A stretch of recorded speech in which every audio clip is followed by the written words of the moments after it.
Their intentions were fair, but their execution was flawed. Zero developed weapons, amassed armies, used information for extortion, all in order to gain more wealth. He was obsessed with controlling awareness on the inside from the outside. But I cannot imagine that's what the boss would have wanted. They both misinterpreted her will.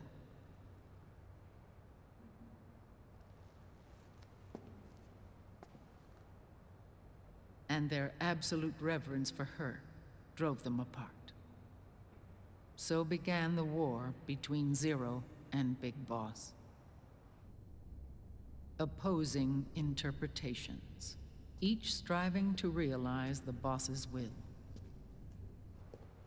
Everything you see today stems from their Cold War.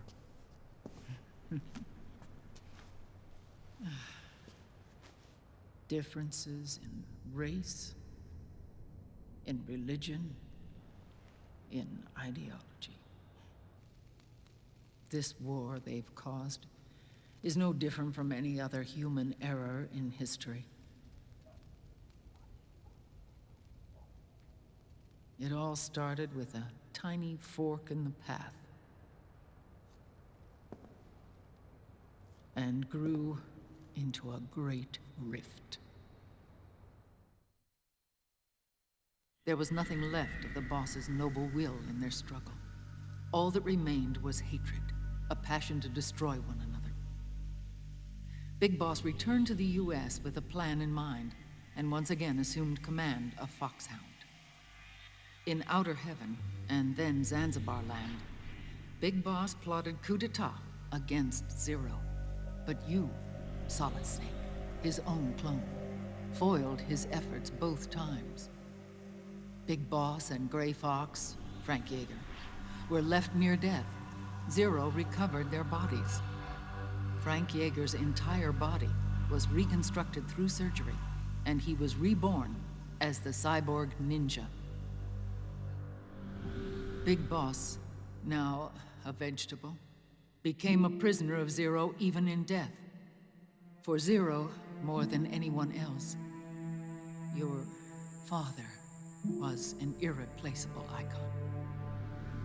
No, the truth is, for Zero, he was an irreplaceable friend. After Big Boss's betrayal, Zero could no longer believe in something so uncertain as life. He lost his belief in everything. Nations, organizations, individuals. Zero was no longer willing to place his organization in the hands of the next generation. Instead, he set up a network of AIs, a decision-making system formed from all the information he had accumulated. He built 4 AIs, GW, TJ, AL, and TR, as sort of a digital Mount Rushmore, and 1 core artificial intelligence to unite them, John Doe. GW. The same GW we destroyed 5 years ago. The same. Ever since GW was cut off, JD and the other 3 AIs have controlled all information on every aspect of global society. Economics, politics, law, morals, and culture. The war economy is no exception. In the shadow of the system and its complete control over the world, Big Boss isn't allowed to live or die. He's trapped for eternity in a brain-dead prison. To bind himself to his friend, to ensure his rule over the world, Zero transformed Big Boss into an icon, neither living nor dead. Sounds almost like a religion. Naturally, Ocelot and I plan to free him from Zero's prison. We enlisted Naomi Hunter, an authority in the field of nanomachine research, into our organization. And we used Frank Yeager to kill Dr. Clark. Ocelot tortured the DARPA chief, Donald Anderson, also known as Sigint, to death, and made it look like an accident. The Shadow Moses incident. With Paramedic and Sigint dead, Zero was the only one left. But we too paid a price. I lost Ocelot. Ocelot wasn't fighting for the Pentagon or the Russians, and certainly not for Zero.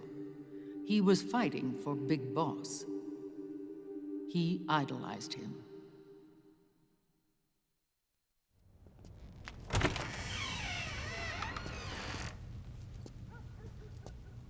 When Ocelot grafted Liquid's right arm to his own, his body was taken over by Liquid's thoughts and spirit. He may be Ocelot in physical form, but his mind is Liquid's. I was the last one. And then someone appeared to help me. Raiden.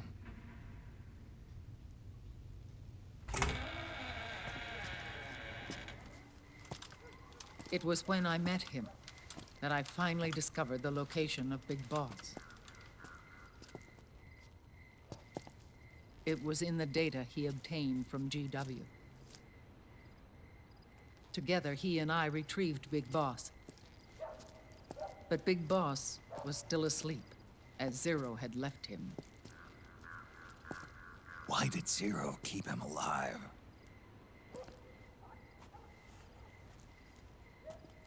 People need heroes. Zero wanted to create a messiah. A legend that would never die. Liquid is after Big Boss's body.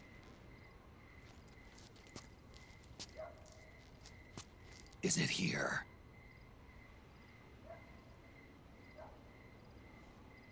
I'll take you to meet him.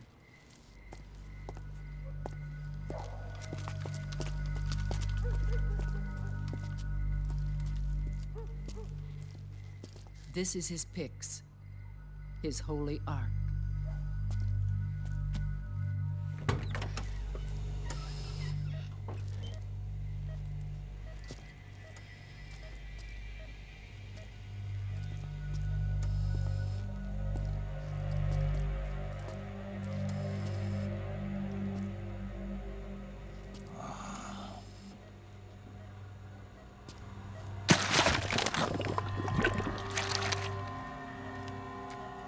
His body is alive, but his consciousness is locked away by nanomachines. So technically speaking, he's not really brain dead. We can't allow Liquid to inherit the same sins that corrupted Zero, manipulating people's minds for the sake of his own ego.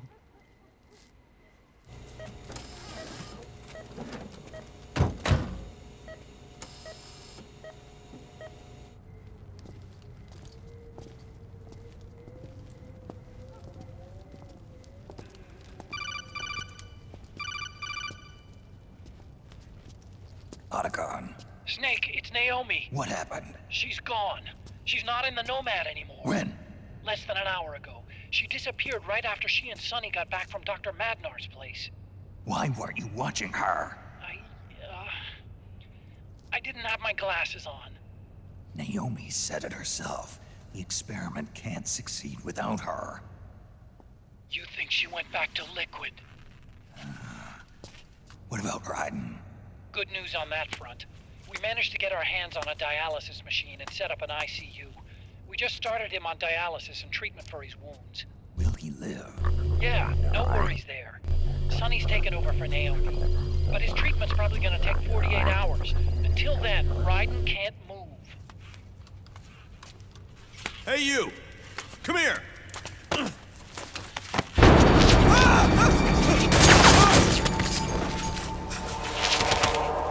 What the hell is that? Move!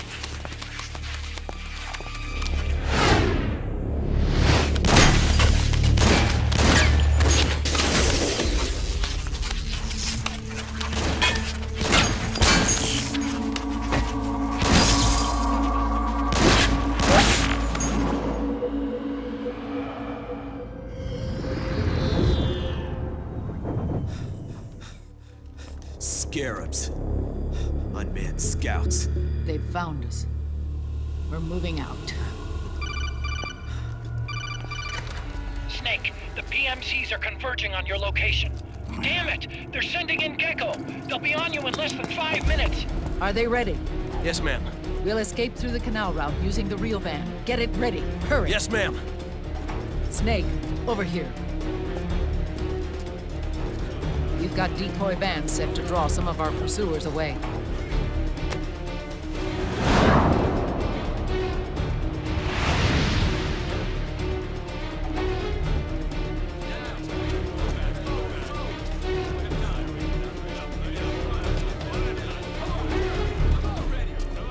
All of these children were orphans.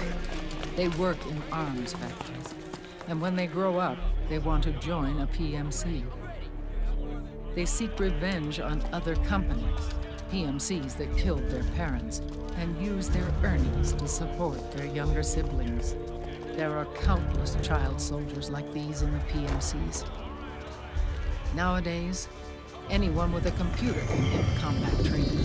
The FPS games that these children love are distributed for free by these companies. Of course, it's all just virtual training. It's so easy for them to get absorbed by these war games. And before they know it, they're in the PMCs holding real guns. These kids end up fighting in proxy wars that have nothing to do with their own lives. They think it's cool to fight like this. They think that combat is life. They don't need a reason to fight. After all, for them, it's only a game. Zero is the cause of all this. Defeating Liquid won't change things. Unless we stop the Patriot system, the cycle will go unbroken.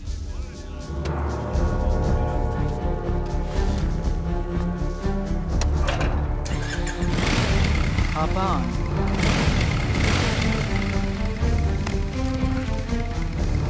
Hold on to me.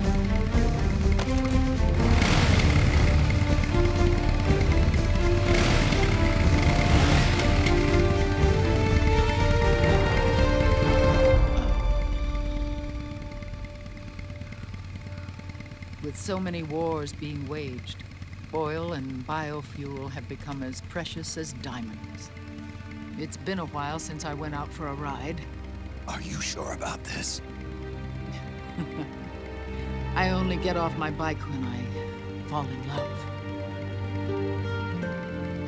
Or fall dead. Big Mama. Call me Eva.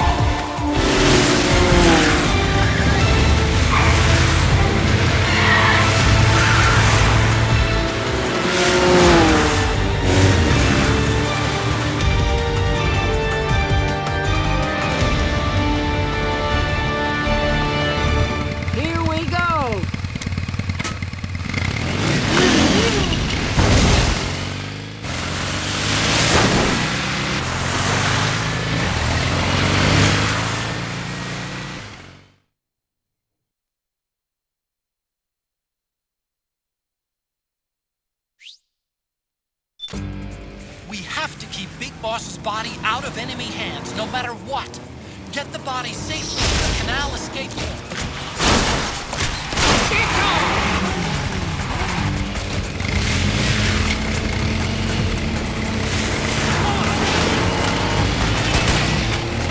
We've got Gekko!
decoy vans have all bitten the dust, which means the enemy will be focusing on you now. I just need you to hold them off a little longer.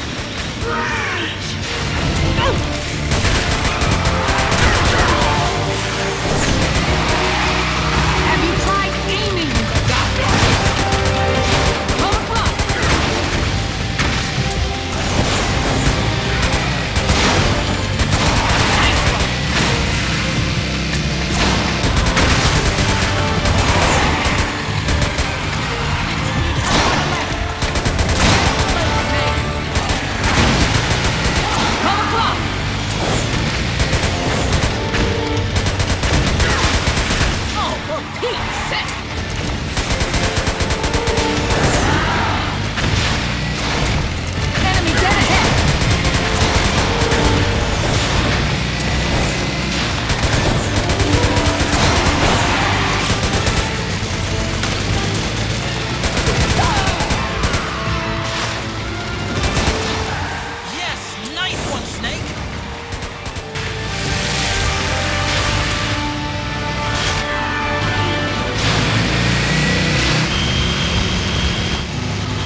Big Mama, come on.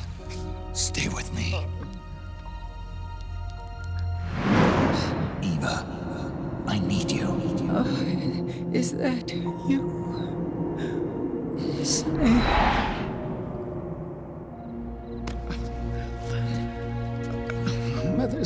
is never done.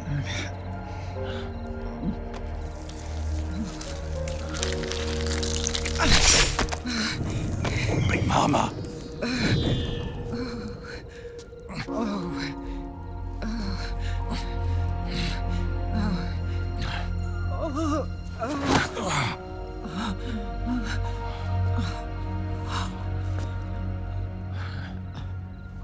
Where's the van? Over there.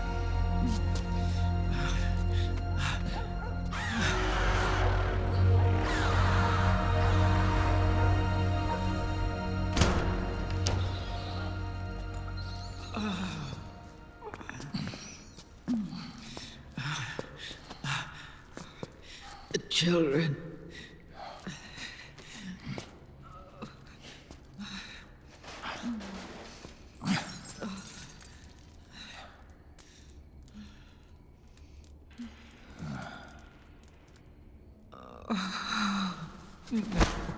No.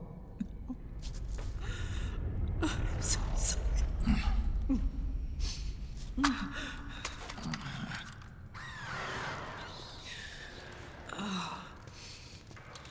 She'll be coming to search the van. I'll take care of it. You stay here. Keep watch. I'll contact the children. Here. Take this. Snake, come back in one piece. I will. Promise me.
Something's coming!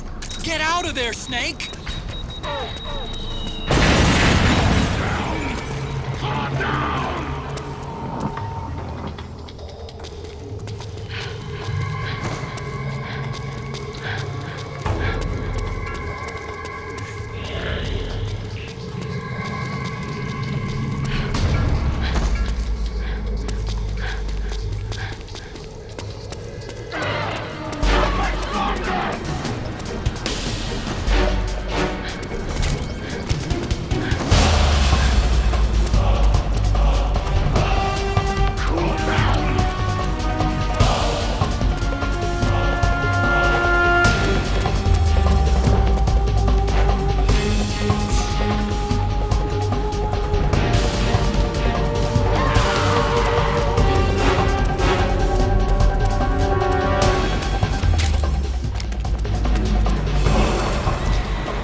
Let me out of this cage.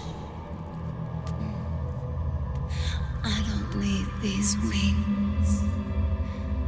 I don't need this range.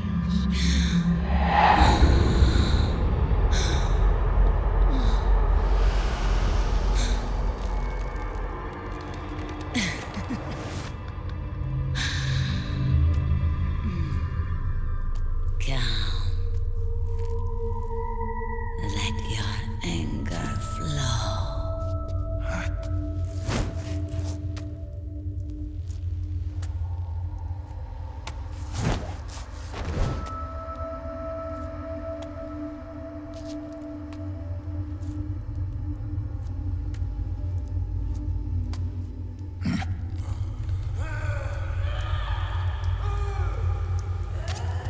Snake! She's come out of her suit! Watch out! She's gonna try to grab you!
Way to bring that bird down, Snake. Drebin. And you got yourself a souvenir, too. A grenade launcher. Nice. That's a real user-friendly weapon. Not much use to me without an ID, though. I'll launder this one free of charge. What's the catch? Only that you give it to me when you're done with it. A weapon with that many decades of rage stored up inside it? Now that's a collector's item. How old was she? I'd say about 20. But she had years of soldiers' rage hidden away in that youthful body of hers. Soldiers? Yeah, the soldiers of Ake. A place that hasn't seen peace in a long, long time. She was captured by one side or another, and kept caged up like an animal, along with God knows how many other kids. Anonymous violence. Exactly. It's unknown whether her captors were with the government or the rebels. In any case, they got their kicks by abusing these helpless little kids day after day after day. That constant barrage, that battlefield rage slowly built up inside their bodies, their minds. The kids tried to keep each other's spirits up, always clinging to the hope that someone would come to their rescue, barely surviving off of scraps of food. But those soldiers didn't stop. They called the kids parasites and shit-eating ravens, beat them even harder. Then one morning, the soldiers just up and left, leaving the surviving kids to be eaten alive by the birds. Almost like one of those sky burials. One by one, their bodies were picked apart by ravens' beaks, until finally the flock came for her. But by some miracle, their beaks cut her bonds instead. And like that, she was liberated. In that instant, she was filled with an uncontrollable rage, and it smothered her soul. She ripped the ravens pecking at her to pieces, and then went after the soldiers. And when she finally caught up with them, she waited until nightfall like a hunter awaiting its prey. They say that when a raven cries, a man dies. And that's exactly what happened that night. Screeching and cawing, she killed every last living being in the camp. Both the soldiers and the civilians they'd enslaved. In her eyes, there was no longer a difference. The cruelty her friends had suffered, the pain and humiliation she'd endured. Hers was the distillation of the rage that decades of war had imparted on those soldiers. It was her strength, and her greatest weakness. You're something else, Snake. You managed to cleanse Raven of her rage. No, seriously. You're the seed of war. In fact, I'd say you might even be war itself. Drebin. Maybe it's still too early to tell. You've still got half the B&B Corps ahead of you. Keep your eye on the ball, pal.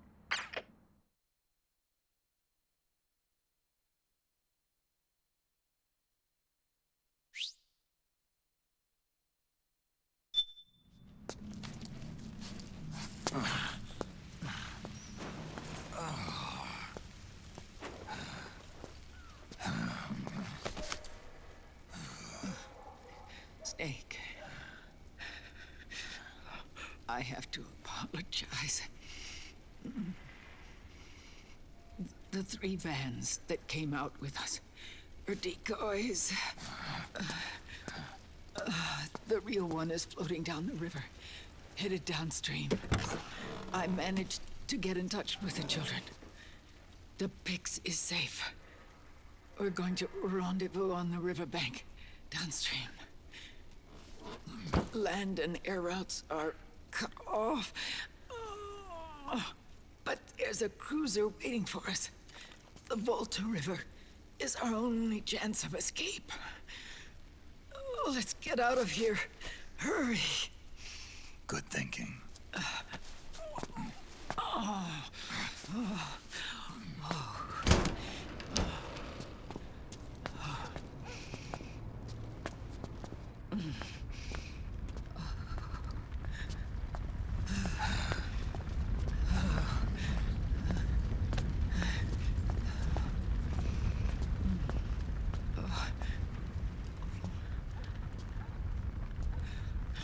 This way. Follow me.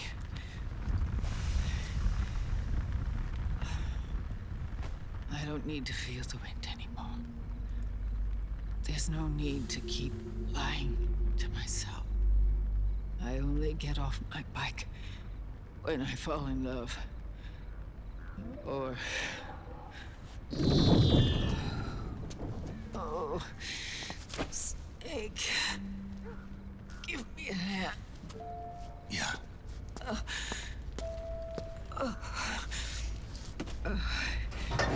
The underground aqueduct leads to the river. There should be fewer of them down there. Oh.